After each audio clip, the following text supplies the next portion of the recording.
Greetings internet, it's Monica, and today I am back with a new video. I'm going to be talking about all of my most hyped books from last year that I read. Last year, 2019, was actually quite surprising for me, even though I didn't read a lot as much as I wanted to last year. I somehow read all of the books that I was like most hyped for, which is very rare for me. I usually always like say, oh, I'm so excited for all these books at the beginning of the year, and then I'll read like 2 of them, whereas last year, like all the books that I was like legitimately the most excited for, I read them all which is wild. So in this video I want to talk about those books, tell you my thoughts on them, if I thought they were good, if I thought they were bad, if they were overhyped for me, and my experiences reading them. So I'm going to start things off by talking about the book that I think was probably my most hyped book for the entire year. It came out close to the beginning of the year, and I prepped for it before it came out. Like, I reread the entire series that it's part of, and that is King of Scars by Leigh Bardugo. This is a new duology that follows Nikolai, who was one of the characters from the Shadow and Bone trilogy by Leigh Bardugo, which is one of my favorite book series of all time, and Nikolai is maybe my favorite character of all time. He's definitely one of my favorite characters of all time.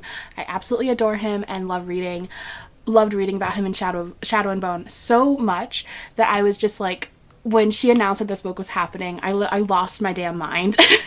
And then especially rereading the series, like just falling back in love with him was so much fun. And so I was so incredibly excited for when this book came out, and honestly I think maybe too excited because I didn't finish it for months. I got it and I think I was so overwhelmed with emotions that one, I just like kept crying, and I kept like, I would read like a page and I'd have to put it down because I was just so overwhelmed with the fact that like we had gotten a new Nikolai story, which was something that like I never thought would happen. And so I was just so overwhelmed that it was like hard to read it.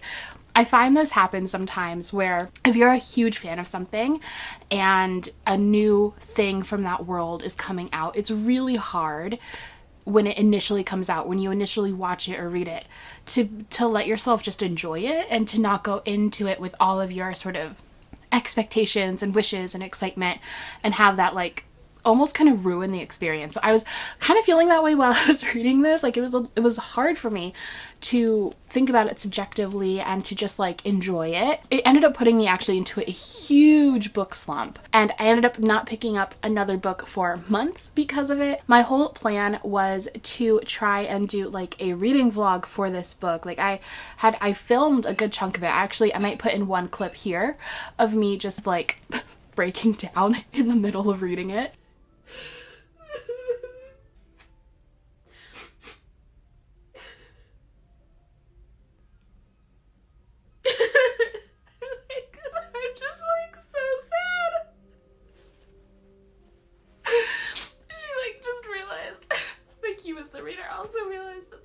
She's hearing it.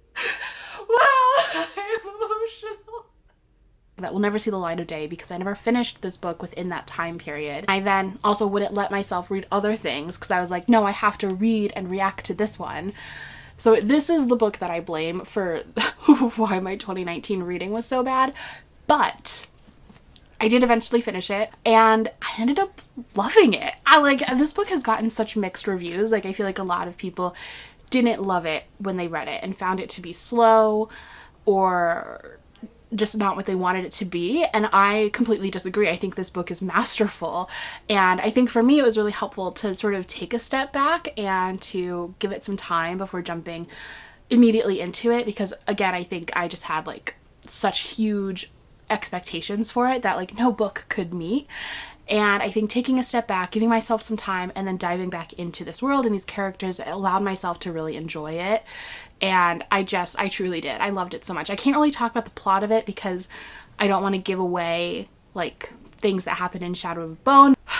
I loved it so much. You have this like these really interesting characters that she does such a good job of getting into the minds of and presenting, and at the same time I think she does such a good job of doing like reveals and twists and building a plot that feels almost like a puzzle. And I love like watching the way that she reveals all the elements of her plot. I think it's so fun. So I just adore Leigh Bardugo. So I really ended up loving this one and gave it 5 stars on Goodreads.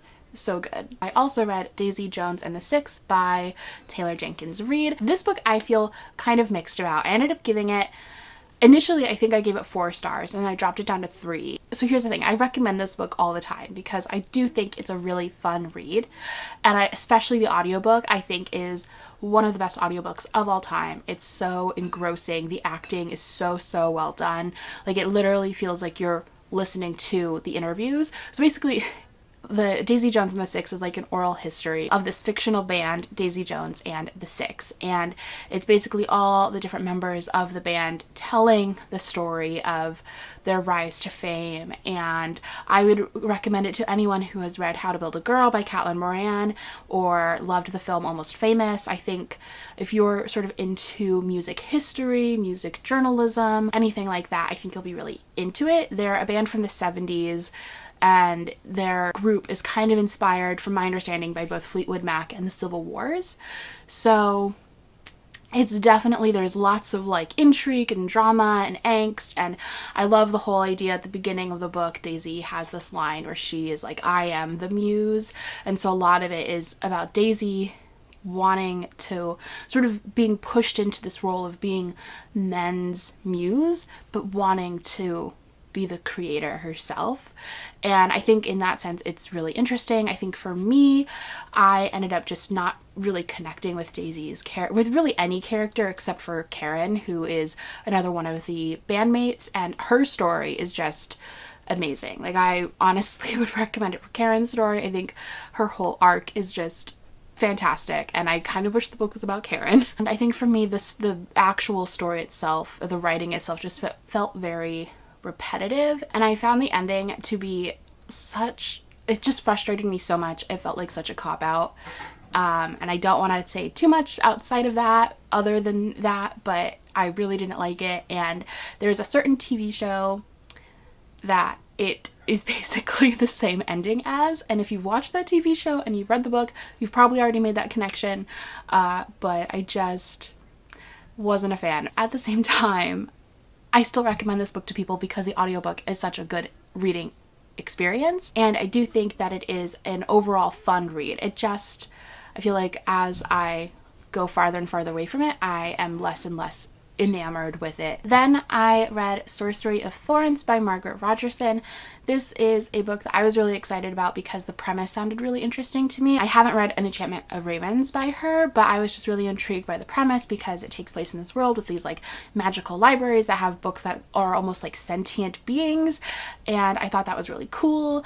And I'll be honest, like, I started reading this book and I thought it was going to be a new favorite. I was so excited.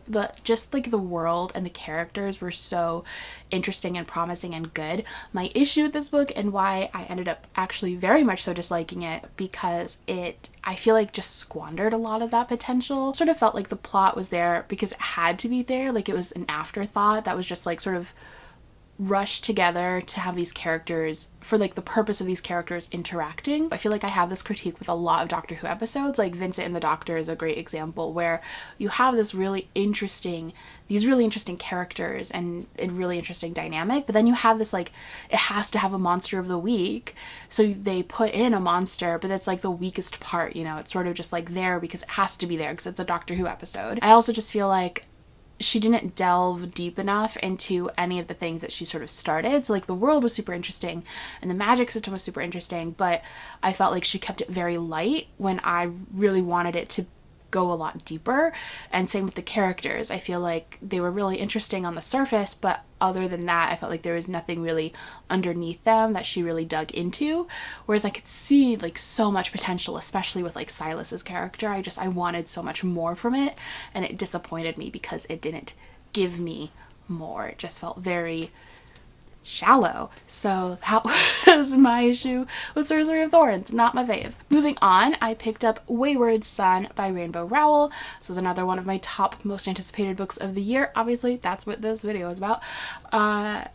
I loved Carry On. Carry On, I think, is absolutely genius. It's such a good satire and discussion around the whole chosen one trope, and what it means to be a chosen one and that whole narrative and this whole idea of having like young people fight the battles for like older people, and it's so good. It's so good.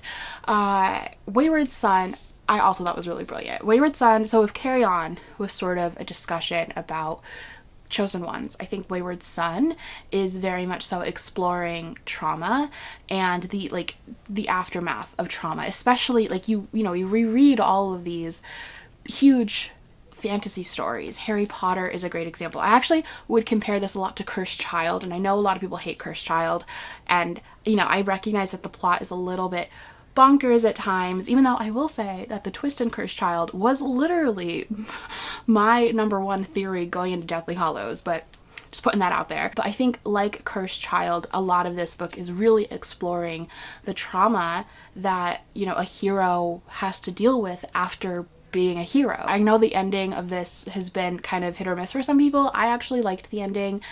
I kind of feel like it was meant to feel the way that it felt, and that it was a little bit satirical in what she did with it, and I liked that. I thought it was good, but I recognize that not everybody did. But yeah, I overall really loved this book and enjoyed it. I think I gave it 5 or 4 stars. But yeah, I'm the only reason why I would dock a star is that I obviously wanted it to be longer. It's pretty short, but at least we get a 3rd book, which I'm very excited about. Then I picked up Ninth House by Leigh Bardugo, which was just so good. I give this one 5 stars. This was definitely one of my absolute favorite books of the entire year.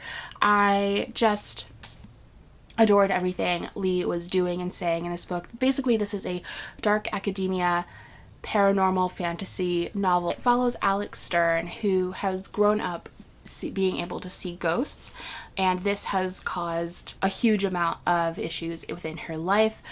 She basically was a drug addict from a very young age and just experienced a lot of trauma growing up. However, when the leaders of a group of secret societies at Yale discovers her abilities to see ghosts, she is offered a role there as a student in order to also be part of Leith, which is a secret society that basically oversees all of the other societies within Yale to prevent them from doing any magic that would be too damaging to the world or the town of New Haven. This book involves a murder mystery element. It involves lots of ghosts.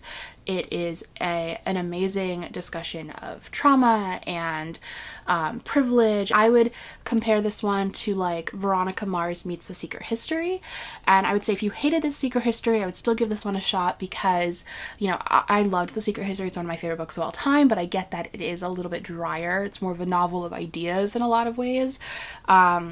But I think that this one has that like plot, that fun plot of like Veronica Mars or something, and you also have like a really engaging character that you actually want to root for in Alex Stern. And yeah, this book is sometimes dark, but I feel like this book gets a bad rap of being like super grim, and I don't think it is. Like I honestly found this book to be pretty, like, yeah, dark, bad things happen, but I think overall this book is a pretty hopeful one and a really funny one. There's like lots of moments in it that I was finding myself laughing out loud, and I just loved Alex Stern so much. She was such an amazing character. I will say, there are lots of trigger warnings for this book, especially for sexual assault, so keep that in mind. But other than that, I think this book is just absolutely brilliant. I gave it 5 stars. I love it so much. I already want to reread it. I'm so excited for the fact that they are adapting it and that there's going to be multiple books within this series. So good, so amazing. Definitely pick it up if you haven't yet. Then another one of my favorites this year was The Starless Sea by Erin Morgenstern. This was kind of a surprise for me because I read The Night Circus and I didn't particularly love it. I liked a lot of the writing and I liked the ambiance and some of the side characters, but I found The Night Circus to be kind of underwhelming in the sense that I just kind of found the plot to be a little empty, especially the 2 main characters. I was just like, I don't understand why I'm supposed to care about you or your relationship. So I didn't love The Night Circus like I think a lot of other people did. So I was worried about this one, but I loved her writing so much in The Night Circus, like just the way she wrote atmosphere. So I wanted to pick it up purely for that. And I ended up picking it up and freaking adored it, like much more than I ever expected to. This is a novel for people who love stories, and there are a lot of novels like that, but I think this one might be the king of them. First of all, I need to discuss this cover, which I just think is beautiful. This is the UK edition. It's my favorite of all of the editions. So we have the key, bee, and sword symbols on the side. And then the actual cover itself looks like an old book that you would find. I love the gold bee, key, and sword all around it. And then when you open it up, the end papers are just also beautiful. Like, this whole book is just so beautifully designed. I don't know what the US edition is trying to do, but it was not doing anything nearly as successful as the UK edition. Anyways, I read this book both physically and via the audiobook at the same time, which I really enjoyed because, one, I think it helped make this book a little bit less confusing, because it can be, especially at first, a little bit jarring because you're reading multiple books. That is the one thing. So like, this book has a full cast with the audiobook, and usually that's done when there are different perspectives. So each cast member, is basically reading from a different character. Whereas with this book, each cast member is reading from a different book. So there are multiple books within this book, and they all sort of string together. The narratives all string together to create this one overarching story, which is amazing. I also really liked the experience of listening to it because I feel like it just sort of heightened the sort of feeling of, I don't know, whimsicality of it being this storybook. A lot of this novel felt a bit like reading middle grade, and I don't say that in a bad way. I feel like, in a lot of juvenile fiction, it's a lot more common to find stories that are very whimsical and that, are willing to be a bit more playful with magic systems and have a softer magic system. And I feel like I'm someone who usually prefers a very hard magic system that has very concrete rules. And I was totally fine with the fact that this one has a very soft magic system. Like this, there are no rules here. It's just beautiful. I would compare it to kind of like an Alice in Wonderland, kind of nonsensical kind of universe. But also I loved that it played with all of that while also still being set within modern day. And so you get mentions of things like video games throughout this whole book. And I thought that was really interesting, like that juxtaposition between, this very sort of old world and new world. I just thought that was really cool. I definitely understand why a lot of people didn't end up liking this book. I think that it does, asks a lot from the reader as far as like attention and just sort of being able to like go with the flow. And I also think that for some people, the writing in this might be a little too flowery or like too metaphorical, but I kind of think that that's also the point. There is a line in the book that I've read to people and been like, if you like this line, then you'll probably like this book, and if you roll your eyes at this line, you probably won't like this book. And the line is, it shouldn't be too long to walk, Mirabelle says. Sorry, it's so poetry today. So what? Zachary asks, not certain he heard her correctly. Poetry, Mirabelle repeats. The weather, it's like a poem, where each word is more than one thing at once and everything's a metaphor. The meaning condensed into rhythm and sound and the spaces between sentences. It's all intense and sharp, like the cold in the wind. You could just say it's cold out. I could. And I think that that is like such a good indicator of like basically what this book is trying to do, like, or what a lot of the writing in this book is like, in that a lot of it is very flowery, but it's meant to be that way. It's like, yes, I could just say it's raining, but why would I? Like the magic of, like, it's celebrating the magic of words and the ability for words to just be beautiful and to connect with your heart. And I think for a lot of people, this book is going to feel like coming home. I definitely had that experience with it, absolutely adored it. And well, I know this will be one that I go back to and reread over and over again over the coming years. I just loved it. I just realized I didn't talk about what this book is about, the actual plot of it. Basically, we follow Zachary Ezra Rollins. He is a college student studying, I think, video game design or something like that. And he, at the beginning of the book, while he's at the library, finds a book, a really old book that has basically a memory from when he was a kid, and he saw a door that looked really real but was painted, and he didn't open it. And it depicts that along with a few other, like, basically short vignette stories. And so he becomes absolutely obsessed with it and trying to investigate, like, why this book that seems decades old has this story about him as a little boy in it. And through that, he ends up discovering this whole underground library world that is magical and weird and whimsical and just, it's so good. And there's all these other stories intertwined within it. I think it's absolutely beautiful. 10 out of 10 would recommend. So lastly, I picked up Queen of Nothing by Holly Black. This is the third and final book in the Folk of the Air trilogy. I really enjoyed the first 2 books in this series, although now that I've read the third one, I'm kind of intrigued to maybe go back and reread the first 2 and see if I still like them as much as I did when I first read them, because I really did not enjoy the third installment. I think I gave it like a 3-star review. Might talk it down to 2 for me. I liked a lot of the plot points. I thought the actual plot was like fun and interesting, but I feel like it lacked, like it felt very bare bones. It felt like sort of the outline or a draft of what the actual story was going to be. In a lot of ways, I feel like it just lacked all of the sort of in-between with the plot, you know, and it just sort of felt like, and then this happened, and then this plot point happened, and then this plot point happened, and then this plot point happened. And I just wanted more development of everything, and I wanted the book to take more time. It was so short. I think maybe if it was like 100 pages longer, I would have enjoyed it a lot more, especially with the characters, and I particularly mean Cardan's character. You know, I'll be 100% honest, like, I'm into these books pretty much for Cardan. Like, I really like Jude's character too, but this book severely lacked, I think, in like Cardan scenes and just like being able to watch his growth. I feel like instead of being able to watch that growth happen, we're kind of told about it, and that kind of frustrated me. I wanted to see it more, and I wanted to just like see that development more, especially like knowing that the Barnes & Noble edition has like basically this extra content of Cardan's letters, and I went back and read all the letters, and like those were, I think those pieces of content actually really should have been in the book. Like, we should have had that point of view in there. I think it was really necessary to see that development, and we didn't have that. I also think just like a lot of the relationships in general that were hinted at or discussed were just sort of like, it felt very like thrown in, and again, not developed. I really didn't like the ending. It felt very jarring and out of place. Like, it felt like, especially the ending, like felt like something out of a